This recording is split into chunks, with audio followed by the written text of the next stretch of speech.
राम जय राम जय जय राम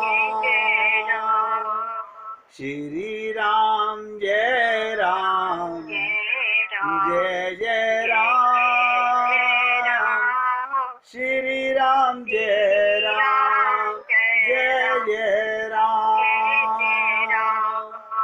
श्री राम जय राम जय जय राम श्री राम जय राम जय जय राम श्री राम जय राम जय जय राम श्री राम जय राम जय जय राम। सभी भक्त एकाग्रचित होकर सुनिएगा। हमने कहा भगवान कितना प्रेम करते हैं जीव से। अपनी शक्ति सीता के आंखों में आंसू देखकर हमारे लिए, हमारे को संसार के लिए आंसू आते हैं।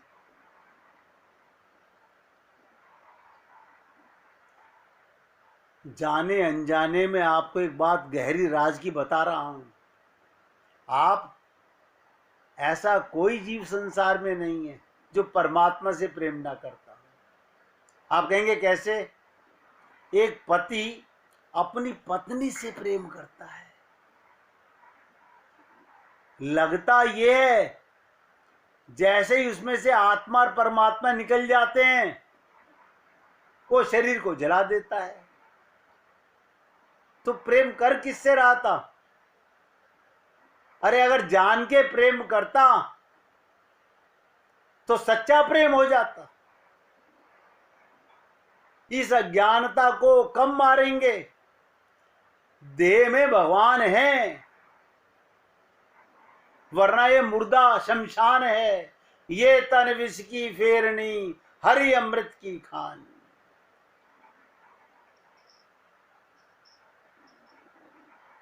इसलिए धनुष यज्ञ में सीता जी की आंखों में आंसू देखकर प्रभु व्याकुल हो गए।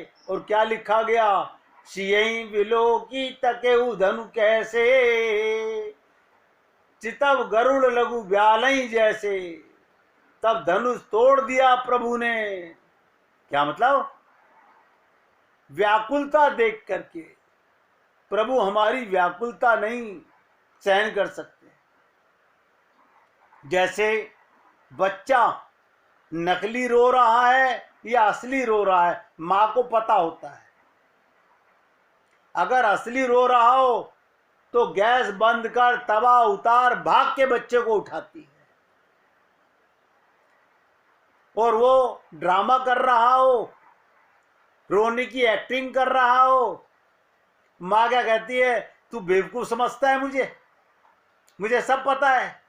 ये जो तू पैर मार रहा है, ये जो तू ड्रामा कर रहा है। आप सोचिए, जब एक सांसारिक मां समझती है अपने बच्चे की इन हरकतों को, तो परमात्मा अपने जीव की इन व्याकुलता को सच्ची और आर्टिफिशियल नहीं समझते होंगे। हमारे हृदय में वो व्याकुलता, वो प्यास, वो उत्कंठा क्यों नहीं आती? क्यों नहीं आती? क्यों? अभी हमने अपना संबंध संसार से माना हुआ है। जिस दिन आपको ये बात गूढ़त्व समझ आ जाएगी, जिसका राम जी के साथ संबंध हो गया, उसके मन में आनंद ही आनंद हो गया। जिसका राम जी के साथ संबंध हो गया, उसके मन में आनंद ही आनंद हो गया। भगवान से रुका नहीं गया, धनुष तोड़ दिया प्रभु ने। क्या आप इस राग को भूल गई? हनुमान जी कहते हैं सीता जी से, क्या भगवान के प्रेम को आप भूल गई? इस प्रकार बार बार ध्यान से सुनिएगा, आप हम लोगों के ऊपर रामचरितमानस बार बार चोट करती है। इस प्रकार हम संसार की अन्य वस्तुओं की स्मृति में पढ़कर भगवान को भूल जाते हैं। हम भगवान को क्यों भूले? हमारा मन कहाँ अटक गया? क्योंकि हमारे चित्त में संसार भरा हुआ है, जिसे कहा गया मन में रहती दुनियादारी और बगुला सा ध्यान लगाते हैं। लोग वाग क्या कहते हैं? अरे एक बार आके मिल लो, आखिरी बार मिल लो। तुम एक बार परमात्मा से मिल लो ना, सारा जहां से मिलन हो गया। इस संसार से कब तक मिलते रहोगे? कितने जन्म हो गए, अभी मिलना खत्म नहीं हुआ। इतने जन्मों में मिलना खत्म नहीं हुआ। एक बार और मिलने के बाद में कौन से नए तीर गड़ जाने वाले हैं? लेकिन हमारी बुद्धि में ये बातें नहीं आती।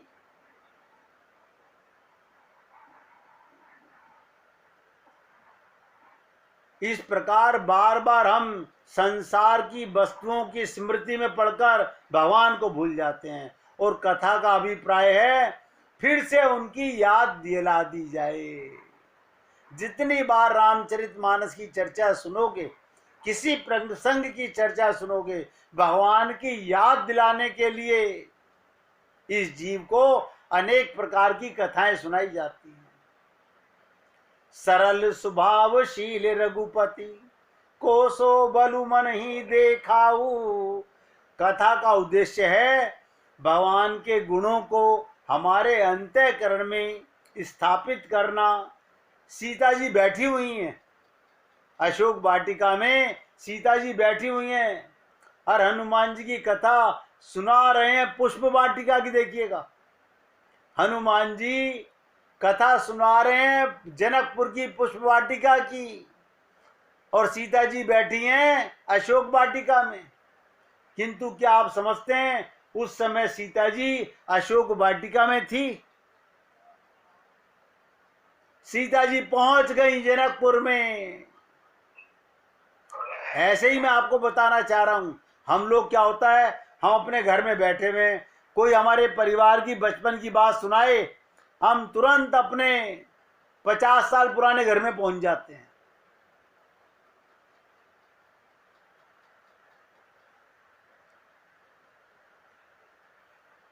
अगर आप जहां बैठे हुए हैं वहीं से कथा सुनने की चेष्टा कर रहे हैं तो आप कथा नहीं सुन रहे हैं। वस्तुतः कथा का रस तो तभी है जो प्रसंग चल रहा है, जब मन से आप वहां पर पहुंच जाएं। मैं आपको अशोक वाटिका बोलता हूं तो आपके आंखों के सामने वो रावण की अशोक वाटिका आनी चाहिए। जब मैं आपको कहता हूं कि पुष्प वाटिका, तो आपको जनकपुर की पुष्प वाटिका नजर आनी चाहिए। कथा का रस वही होता है जहां प्रसंग चल रहा हो, जब मन से आप वहीं पहुंच जाएं। अब किशोरी जी सीता जी को एक एक बात याद आने लगी। हमारे से कोई बचपन की बात करे, हमारे को अपना बचपन याद आने लगता है।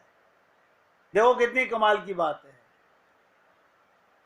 उससे पीछे चले जाओ ना,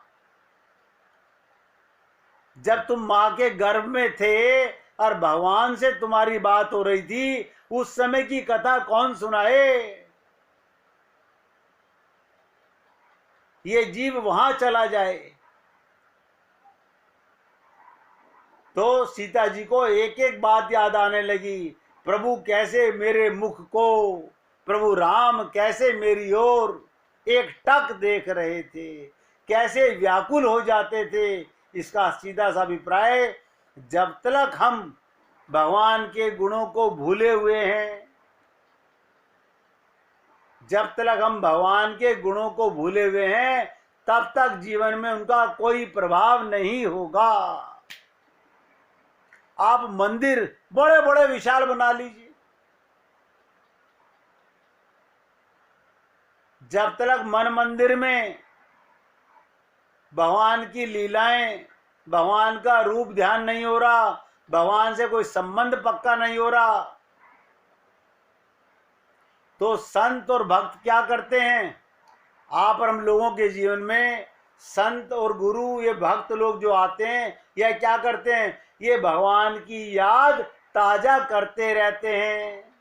देखिएगा, कुछ लोग सत्संग में खाली समय में संसार की चर्चा करते हैं, और जिनको लगन लग जाती है वो क्या कहते हैं? हमारे को उस दिन उन्होंने ये कथा सुनाई थी, उस दिन हमारे को उन्होंने ये कथा सुनाई थी, और हम लोग संसार की व्यथा बातें करने लगते हैं।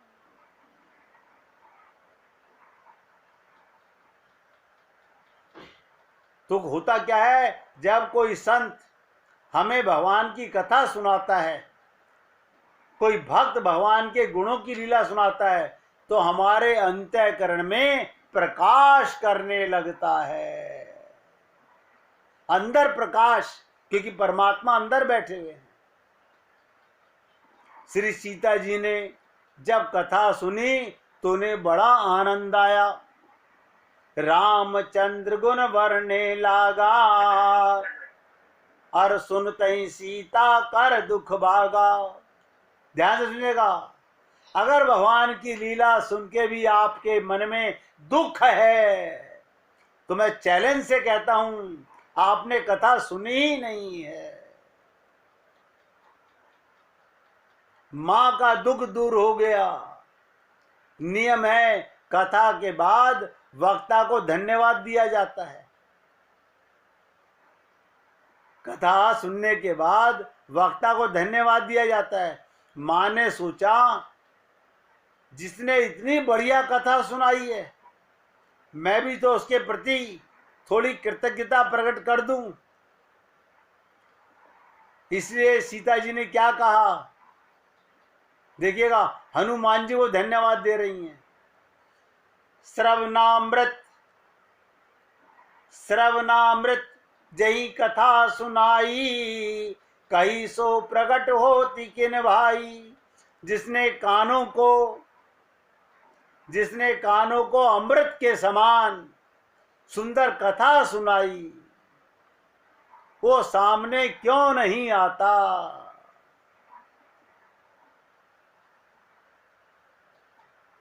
हनुमान जी अशोक वाटिका में अशोक के वृक्ष पे छुप करके कथा सुना रहे हैं, और कथा सुनने के बाद सीता जी धन्यवाद करने के लिए कहती हैं, जिसने कानों को अमृत के समान सुंदर कथा सुनाई, वो सामने क्यों नहीं आता? मैं चाहती हूं कि वक्ता भी सामने आए। तब हनुमान जी डाली से कूद पड़े। यद्यपि वे सारे भेष बदल लेते, चाहते तो ब्राह्मण के भेष में भी आ सकते थे मां के सामने, लेकिन हनुमान जी बंदर के रूप में आए। बंदर के रूप में आए। जो ही मां ने बंदर को विचित्र आकृति देखी, तो मां ने क्या करा? सीता ने अपना मुख फेर लिया। फिर ही बैठी मन विष में भयऊ। सीता मां मुख घुमाकर बैठ गई। अब आप सोचिएगा, संसार में आप किसी वक्ता को बुलाकर उसकी ओर पीट करके श्रोता बैठ जाए, तो वक्ता अपना अपमान महसूस करेगा कि मेरा अपमान कर रहा है, मेरी बेइज्जती कर रहा है। उसे लगेगा कि मैं तो कथा सुना रहा हूं और उसके बदले में मेरे प्रति ये कृतज्ञता नहीं।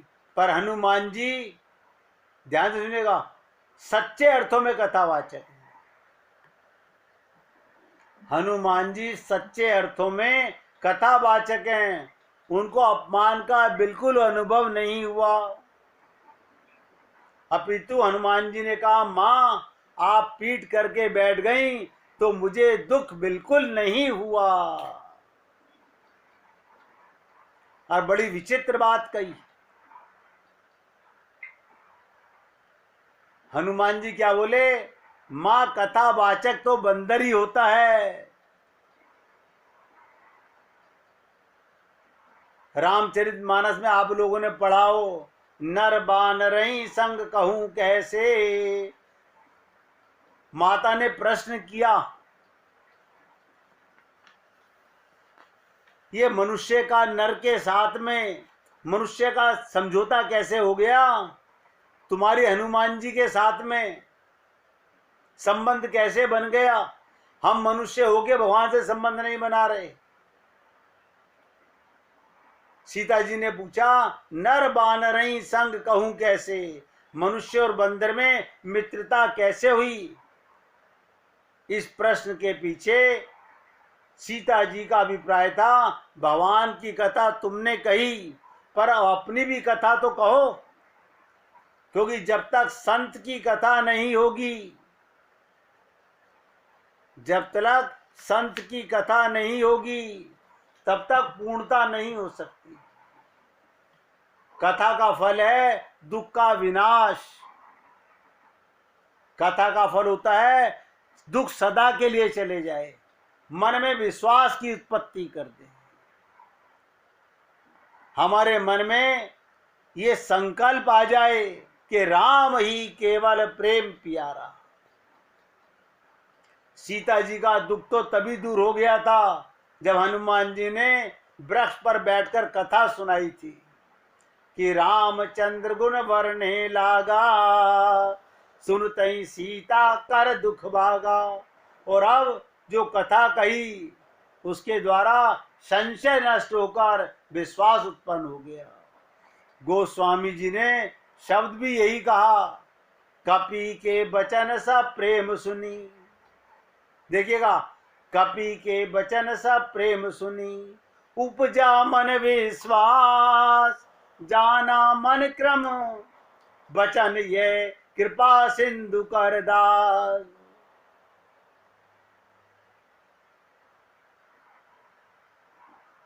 दुख की याद ना रहे। एक भागवत के वक्ता, ध्यान से सुनिएगा, भागवत के वक्ता कथा सुनते थे, उनके बिल्कुल सामने जहां वो आसन लगा के बैठते, एक सामने एक स्त्री आकर के रोज बैठती और जैसे ही वो कथा सुनाने लगते वो रोने लगती। वो कथा सुनाने लगते वो रोने लगती। तो उन्होंने जब 7 दिन की भागवत पूरी हो गई तो उस देवी से कहा कि देवी आप तो बहुत बड़ी भक्ता हो, भगवान की कथा सुनते सुनते आप रोज रोती हो, आप ताज्जुब करेंगे। उस स्त्री ने सच बोल दिया। क्या सच बोल दिया उस स्त्री ने? उसने कहा, महाराज मैं कथा सुन के नहीं रोती,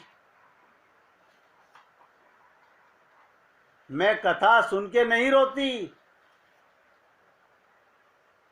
तो महाराज जी बोले, फिर किस लिए रोती हो? बोले, मैं इसलिए रोती हूं कि आपने जो ग्रंथ के ऊपर कपड़ा लपेटा हुआ है, मेरी लड़की छोटी उम्र में मर गई थी, उसकी फ्रॉक का कपड़ा इसी प्रिंट का और ऐसा ही था, मैं उसको याद कर करके रोती हूं। अब आप सोचिएगा, ये संसार से ज्यादा मूर्ख व्यक्ति कहां होगा कि हम लोग भगवान की कथा सुनकर के भी भगवान की कथा सुनकर के भी संसार की याद करते हैं।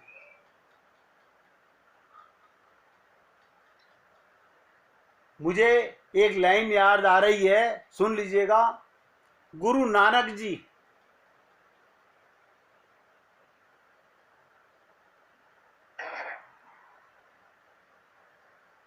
गुरु नानक जी क्या कहते हैं? राम भक्ति चितु लाइए, राम भक्ति चितु लाइए, हृदय नाम सर्वधन उधारब, गुरु प्रसादी पाइए।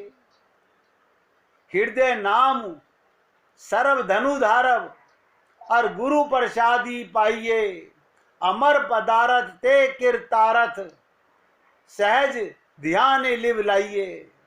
मन रे राम भक्ति चितुलाइये, मन रे राम भक्ति चितुलाइये। गुरुमुखी गुरुमुखी राम नाम जपी, गुरुमुखी राम नाम जपी, हृदय सहज सेती धरी जाइए। ये गुरु नानक जी कहते थे। आप सोचिएगा, किसी भी भाव में कहें, संत महात्मा एक ही बात बोलते हैं कि जीव का कल्याण कैसे हो।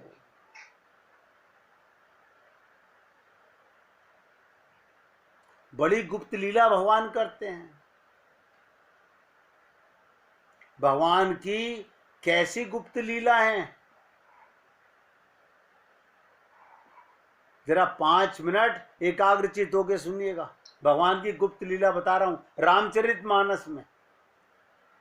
दिखाते कुछ और हैं, करते कुछ और हैं।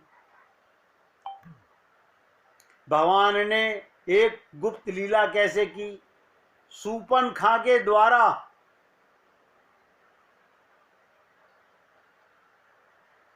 जब उसके नाक कान काट दिए, अपने भाई खरदूषण को 14,000 सैनिकों ने राम पर चारों ओर से आक्रमण कर दिया। राम ने लक्ष्मण को कहा, आप सीता को ले जाइए, किसी कंदरा में ले जाइए, और राम अकेले, ध्यान दीजिएगा इस पॉइंट पर, राम अकेले और 14,000 राक्षस चारों तरफ से राम को घेर लिया, चारों ओर से आक्रमण कर दिया। अब आप सोचिएगा, शत्रुओं के मध्य घिरे हुए अकेले भगवान को देखकर आकाश से देवता भयभीत होने लगे कि राम ने कितनी बड़ी गलती करी, लक्ष्मण को भी भेज दिया। अरे लक्ष्मण, कम से कम युद्ध करता साथ में, एक साइड वो संभालता, एक तरफ तुम संभालते। भगवान की ये बताना चाहता हूं गुप्त लीला भगवान कैसे करते हैं। चारों तरफ से राम को घेर लिया और देवता आकाश मार्ग से देख रहे हैं खरदूषण का युद्ध भगवान के साथ, और देवता भयभीत हो गए, ये राम हमारी क्या रक्षा करेंगे, ये रावण को कैसे मारेंगे, इनको तो चारों ओर से राक्षसों ने घेर लिया। अब देवताओं का भय निवारण करने के लिए एक अद्भुत लीला भगवान ने रच दी। क्या करा भगवान ने, ध्यान सुनिएगा, उनकी बुद्धि पर माया का ऐसा आवरण डाला, सभी सैनिक परस्पर एक दूसरे को राम समझने लगे। कभी आप लोगों ने सुनी हो लीला किसी संत के मुख से, भगवान ने क्या लीला करी, जितने राक्षस थे सबको राम का स्वरूप बना दिया। अब कोई अपने आप को तो देखता नहीं, युद्ध किससे करने आए हो, राम से युद्ध करने आए हैं, सब एक दूसरे को मार रहे हैं। राम ने किसी को नहीं मारा, 14,000 के राक्षस आपस में ही एक दूसरे को राम समझने लगे। फिर क्या था, आपस में लड़कर उन्होंने अपना विनाश कर लिया। भगवान ऐसी कौतुकी लीला करते हैं। सुर मुनि सबे प्रभु देखी, सुर मुनि सबे प्रभु देखी मायानाथ, अति कौतुक कर्यो देखई परस्पर राम करी, संग्राम रिपुदल लरी मर्यो। यानी सारे राक्षस आपस में लड़ लड़ के मर गए। भगवान के अंतरंग लीला पर पटाक्षेप करते हुए गोस्वामी जी लिखते हैं, जब लंका विजय करके भगवान अयोध्या में आए, ध्यान सुनिएगा, खाली इतनी सी लीला नहीं, एक लीला और सुना देता हूं आपको, कि भगवान कैसी कौत की लीला करते हैं। अब देवता देख रहे हैं ये सारे राम को मार रहे हैं, क्या राम 14,000 बन गए? इसी प्रकार भगवान ने फिर एक बार अंतरंग लीला की। कैसे की? जब लंका पर विजय प्राप्त करके अयोध्या में आए तो 14 वर्ष के प्रतीक्षारत, 14 वर्ष के बाद सब नर नारी अयोध्या के हृदय में यह अभिलाषा रही, भगवान सबसे पहले मुझको मिले। क्या इच्छा रही? भगवान सबसे पहले मुझसे मिले। और भगवान क्या कहते हैं? अहम भक्त पराधीना। भगवान भक्त वत्सल हैं। मैंने तो बड़े बड़े मंदिरों में देखा, लोग आग मंदिर में खड़े हुए, मंदिरों में खड़े हुए मोबाइल पे बात कर रहे हैं।